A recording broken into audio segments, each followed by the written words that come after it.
নমস্কার দর্শক বন্ধুরা, আমি প্রতিমা কুকিং উইথ প্রতিমা চ্যানেলে তোমাদের সবাইকে আবারও একবার আন্তরিকভাবে সুস্বাগতম। আশা করি বন্ধুরা তোমরা সবাই খুব ভালো আছো, সুস্থ আছো। আমিও তোমাদের মতো ভালো বন্ধু পেয়ে খুব ভালো আছি। আজকের রেসিপিতে যাওয়ার আগে যে সমস্ত বন্ধুরা আজকে প্রথম আমার রেসিপি দেখছো, তোমরা আমার আরও রেসিপি দেখতে চাইলে অবশ্যই আমার এই ছোট্ট পরিবারের বন্ধু হয়ে আমার পাশে থেকো। আমার জানা রেসিপিগুলো যেমন সহজে বানিয়ে নিতে পারবে তেমনই সুস্বাদু, আর প্রত্যেকটা রেসিপি খুবই স্বাস্থ্যকর। চলো তাহলে আজকের রেসিপিটা দেখো।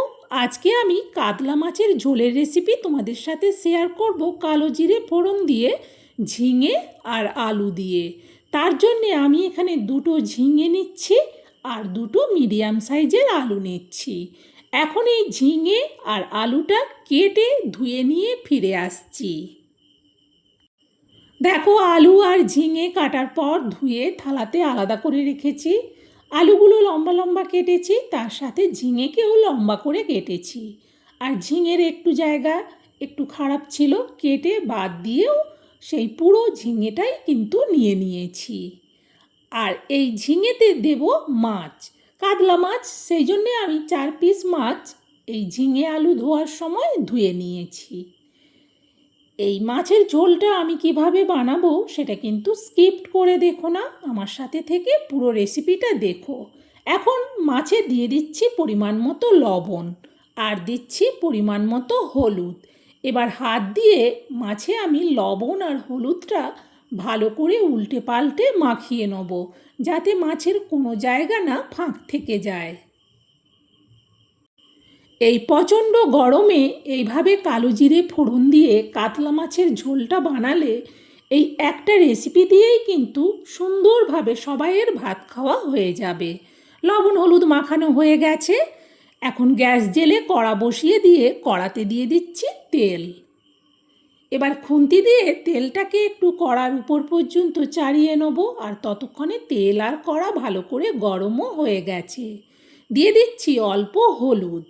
হলুদ দেওয়ার পর একে একে করে 4 পিস মাছ সবের প্রথম দিয়ে দিলাম। মাছগুলো দেওয়ার পর একটু 2 মিনিট অপেক্ষা করব একটা সাইড ভালো করে ভাজা হওয়ার জন্যে। 2 মিনিট বাদে আমি মাছগুলো আরেকটা সাইড হওয়ার জন্যে খুন্তি দিয়ে উল্টে দিচ্ছি।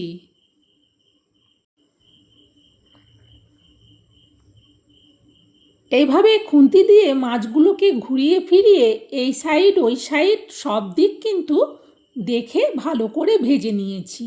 এখন মাছগুলো তুলে নিচ্ছি। এরপর আমি এই তেলে দিয়ে দিচ্ছি ঝিঙেগুলো। সব ঝিঙেগুলো একেবারেই দিলাম। দেওয়ার পর খুন্তি দিয়ে এবার উল্টে পাল্টে ঝিঙেগুলোকে নাড়াতে থাকবো। গ্যাসটাকে কিন্তু বাড়িয়ে রেখেছি, কারণ ঝিঙেগুলো ভাজতে গেলে ঝিঙে থেকে একটা জল ভাব হয়। সেই জন্যে গ্যাসটাকে বাড়িয়ে রেখে ঝিঙেগুলোকে এই সাইড ওই সাইড খুন্তি দিয়ে উল্টে পাল্টে ঘুরিয়ে ঘুরিয়ে ভালো করে ভেজে নিয়েছি। দেখো, ঝিঙেগুলোও ভাজা হয়ে গেছে। এবার ঝিঙেগুলোকে মাছের সাথেই তুলে রেখে দিচ্ছি। এবার দিয়ে দেবো আলুগুলো।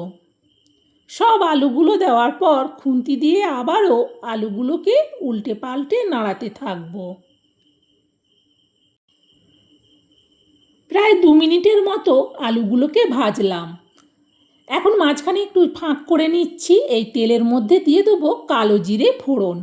আমি এখানে 4 চামচের মাপে হাফ চামচ কালো জিরে দেওয়ার পর মাঝখানটায় 1 মিনিট ভেজে নিলাম। তারপর ভালো করে আলুগুলোকে আরও একটু নাড়িয়ে দিলাম। এখন মাঝখানে জায়গা করে দিয়ে দিচ্ছি গ্রেট করা আদা। এখানে আমি 4 চামচের মাপে ভর্তি করে 1 চামচ গ্রেট করা আদা দিলাম। এবার আদাটাকেও আবার ভালো করে একটু ভেজে নেব।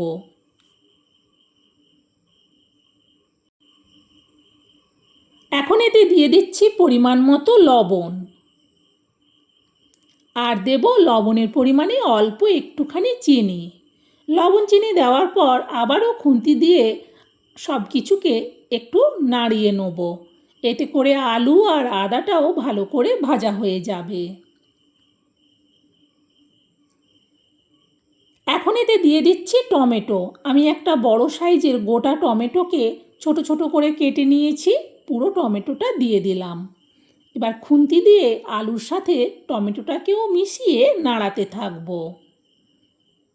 1 মিনিটের মতো নাড়ানোর পর দিয়ে দিচ্ছি এবার এতে হলুদ, আর দেব অল্প একটু শুকনো লঙ্কার গুঁড়ো। আমি এতে পরে কাঁচা লঙ্কা দেব, সেই জন্যে অল্প শুকনো লঙ্কার গুঁড়ো দিলাম।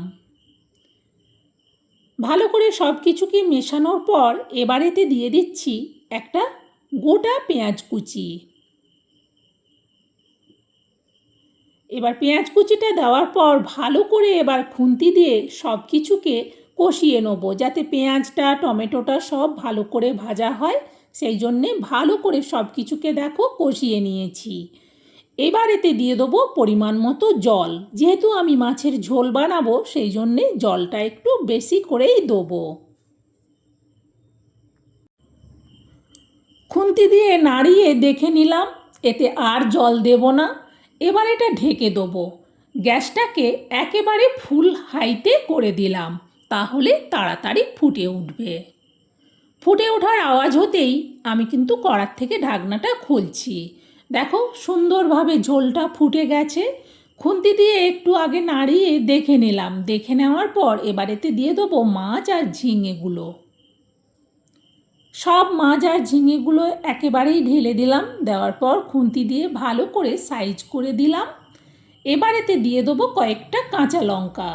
আমি কিন্তু কাঁচা লঙ্কাগুলোকে গোটাই রাখলাম, মাঝখান থেকে কাটলাম না। আবারও এটা ঢেকে দেবো। এবার কিন্তু গ্যাসটা মিডিয়ামে করে দিলাম। প্রায় মিনিট 3 বাদে আমি কড়ার থেকে ঢাকনাটা সরাচ্ছি। দেখো ঝোলটা আস্তে আস্তে ফুটছে। খুন্তি দিয়ে একবার নাড়িয়ে দেখে নিলাম ঝোলটা এখনও একটু বাকি আছে। ঠিক এরকম সময় দিয়ে দেবো 1/2 চামচ ধনে গুঁড়ো। ধনে গুঁড়ো দেওয়ার পর এটা আর ঢেকে রাখবো না। এবার শুধু একটু ভালো করে ঝোলটা ফুটিয়ে নেব। সুন্দরভাবে আরও আমি মিনিট 2 মতো ঝোলটাকে ফুটিয়ে নিলাম। দেখো ঝোলের লুকটা কতটা সুন্দর হচ্ছে। এবার এই ঝোলটা নাবিয়ে নেব। যেহেতু ঝোলটা অনেকটা, সেই জন্যে একটা এরকম বড় স্টিলের বাটির মধ্যে পুরো মাছের ঝোলটা ঢেলে নিচ্ছি। সত্যি বলছি বন্ধুরা, এই প্রচণ্ড গরমে এইভাবে কাতলা মাছের ঝোলটা বানালে এই একটা রেসিপি দিয়েই কিন্তু বাড়ির সকলের ভাত খাওয়া হয়ে যাবে, আর অন্য কোনো রেসিপি লাগবে না। বন্ধুরা, আমার এই কালো জিরে ফোড়নের ওপর ঝিঙে আলু দিয়ে কাতলা মাছের ঝোলের রেসিপিটা তোমাদের কেমন লাগলো সেটা কমেন্টে জানিও। ভালো লাগলে কিন্তু একটা লাইক দিতে ভুলো না, আর তোমরাও এটা শেয়ার করে দিও, যাতে এইভাবে ঝিঙে আলু দিয়ে কালো জিরে ফোড়নের ওপর কাতলা মাছের ঝোল বা যে কোনো মাছের ঝোল বানিয়ে নিতে পারে বাড়িতে সবাই। বন্ধুরা, আজকের মতো রেসিপি শেষ। আবার অন্য দিন অন্য রেসিপিতে তোমাদের সাথে দেখা হবে। ততক্ষণ তোমরা সবাই ভালো থেকো, সুস্থ থেকো। টাটা বন্ধুরা।